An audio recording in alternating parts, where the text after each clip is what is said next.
She isn't who she says she is. That is when I realized the truth. It was a typical Monday morning at our cafe, where I worked as a barista. The sun was shining through the large windows, casting a warm glow over the bustling atmosphere. Customers were chatting and laughing, while the sound of espresso machines filled the air. I was busy preparing drinks, my hands moving swiftly as I tried to keep up with the demanding pace. Suddenly, our manager, Mrs. Smith, approached me with a concerned expression. "Lynn, can I talk to you for a minute?" she asked, her voice low and serious. I followed her to the back office, wondering what was wrong. That's when I heard the whisper that changed everything. "The new janitor who started last week, he's not just anyone." My curiosity was piqued, and I felt a shiver run down my spine as I wondered who this mysterious janitor could be. As the days passed, I found myself glancing at the janitor more often. He was a tall, imposing figure with a strong jawline and piercing blue eyes. His dark hair was always neatly trimmed, and he had a small scar above his left eyebrow. He worked diligently, cleaning the cafe from top to bottom, never once complaining or seeking attention.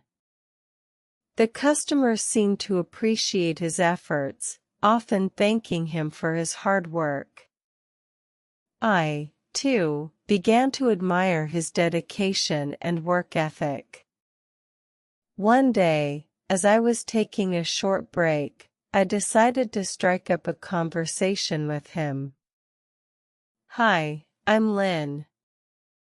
I've seen you around, but we haven't officially met," I said, trying to sound friendly and casual.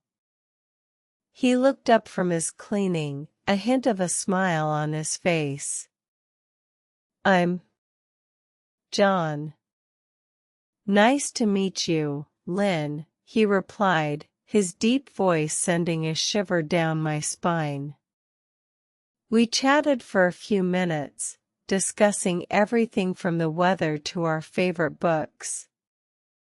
I was surprised to find that we had a lot in common, and before I knew it, my break was over.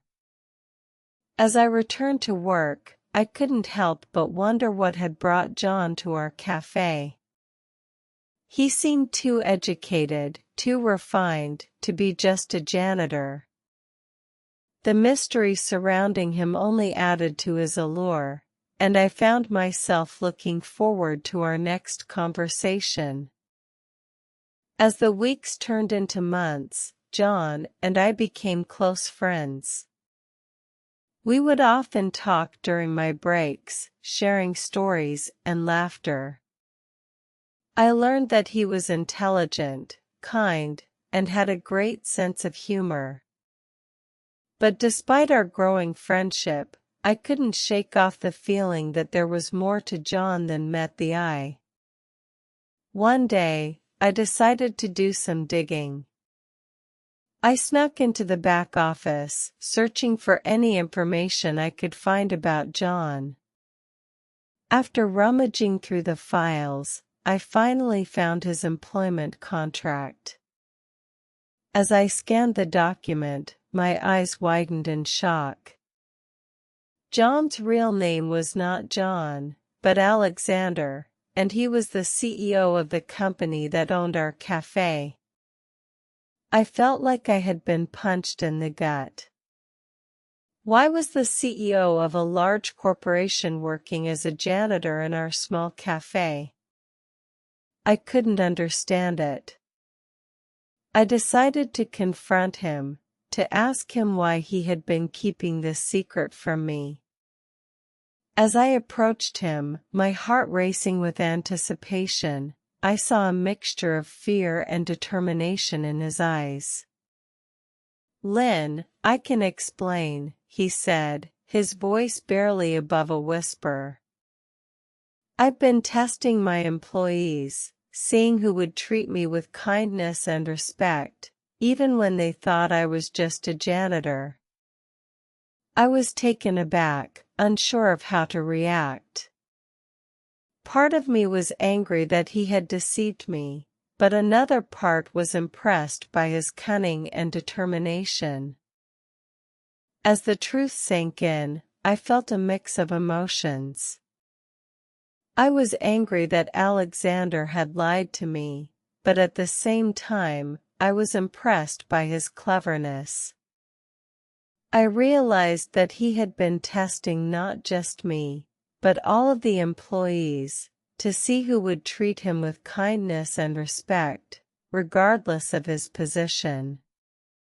I thought back to all the times I had seen him working hard, cleaning the cafe, and taking orders. He had been watching us, studying us, and learning from us. And now, he was ready to reveal his true identity. The day of the revelation arrived, and the cafe was buzzing with excitement. Alexander stood in the center of the room, a confident smile on his face. "Ladies and gentlemen," he began, his voice loud and clear. "I am Alexander, the CEO of this company. And I have been working among you, as a janitor, for the past few months." The room fell silent, with gasps and whispers filling the air. I looked around, seeing the shock and amazement on my colleagues' faces. And then, I looked at Alexander, and I saw a sense of pride and satisfaction in his eyes.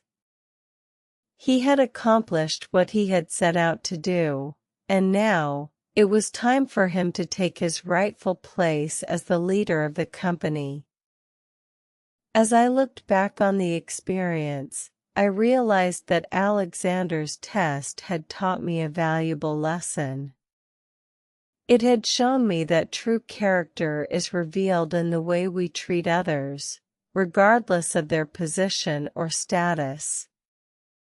And it had taught me that kindness and respect are essential qualities that can take us far in life.